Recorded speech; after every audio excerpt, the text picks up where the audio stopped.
welcome back to my channel. Ayan, today's video ay magluluto tayo ng bilo-bilo. Samahan niyo ako guys magluto kung paano ito lutuin. Ito guys yung kamote, linisan at i-slice natin ng square cube. Yung hindi naman gaano kalaki at hindi naman gaano kaliit. Ganyan lang po ang paghati.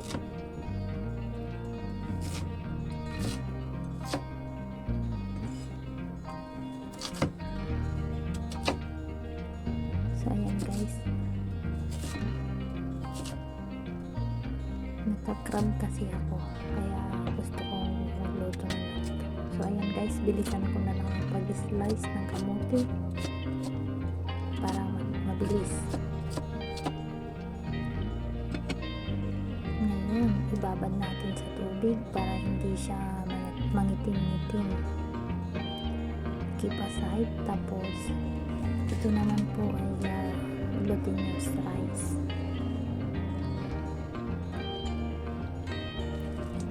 Glutinous rice powder po. So konti lang ang aking gagawin kasi ako lang din naman ang kakain at wala naman akong pagbibigyan na kapitbahay. So ayan po, lagyan ko ng tubig at i-mix po natin hanggang ito ay magiging dough. So ayan guys,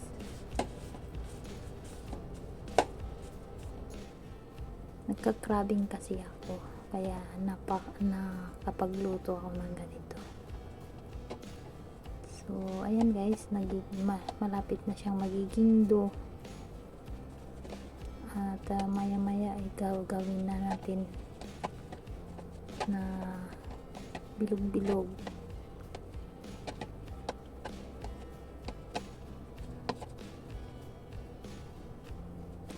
So ayan guys, salamat sa panonood ng aking video guys. So ngayon, mag-skip aside ako ng powder na para paglalagyan natin mamaya. So ganito guys ang magawa. Ganito ang magawa. Kumuha tayo ng maliit, tapos sa palad, tapos bilog-bilogin. Ayan, parang hulin kalaki.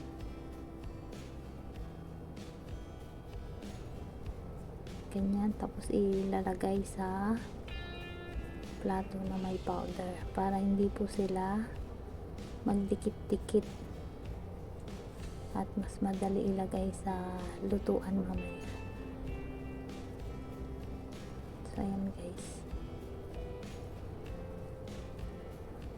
kunti lang din naman yan.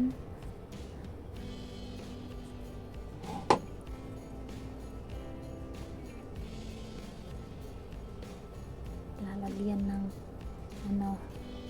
powder para hindi siya magdikit. So ganito po guys, para hindi po siya magdikit-dikit. Ganyan, lagyan ng powder. So ayan guys,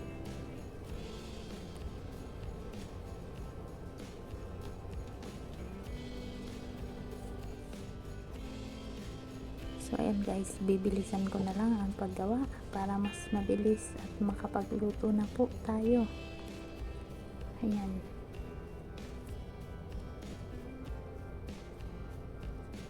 Thank you so much po guys sa mga nanonood. Naway may idea rin kayo makapagluto ng ganito pag gusto nyo pong magluto ng ganito sa simpleng recipe po ni Mergin. Ayan, masarap ito guys pag naluto. So ayan guys, preparado na po lahat ng mga ingredients. Ayan po, 4 lang po siya. Ito yung glutinous rice na ginawa kong bilog-bilog, kamote, at sagu para pang dekorasyon sa pagkain gagawin natin. So po yan po yung coconut milk na panggata. So ayan guys, So ayan, maglalagay tayo ng tubig. Una-una, guys, lulutuin lutuin na natin yung kamote. Pagkatapos pag naluto na ng kamote, Lutuin muna natin ilalagay po natin ang ang kamote. sagu.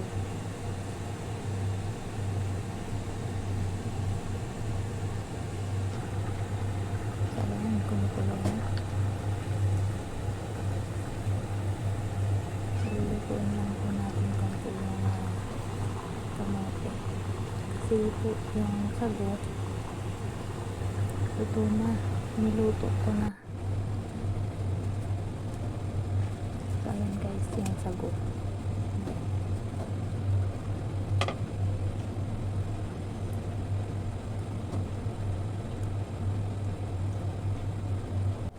Dikit-dikit. So at pagkatapos, lagay natin yung glutinous rice na bilog-bilog.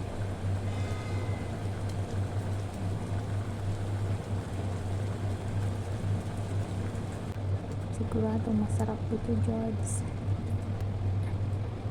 Masarap talaga ang bilo-bilo. Pag natikman nyo guys, sigurado na ulit-ulitin nyo itong lutuin pang paborito. So ayan guys, malapit na po maluto.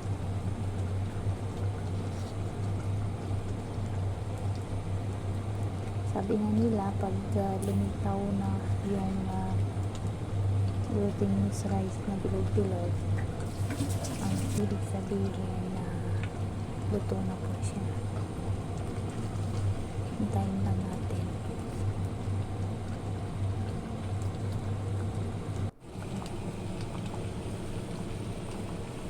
Ilagyan ko siya ng asukal guys.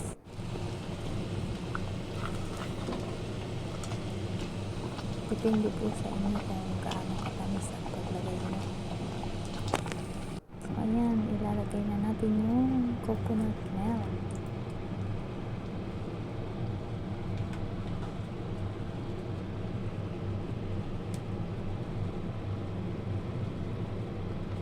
Wala kasi yung coconut milk talagang press na galing sa bukid. Mas masarap pa sana yun guys, kaso wala.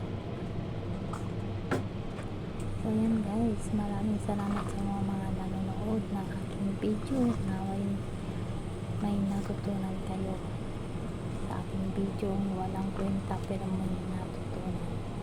So thank you so much po sa mga kaibigan na nagsusupport sa akin. So ayan guys, ready to serve na.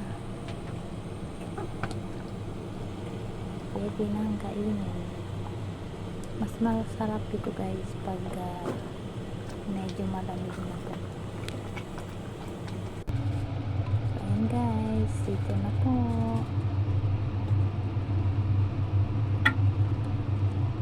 Ayan. Maraming salamat ulit guys sa mga nanood, and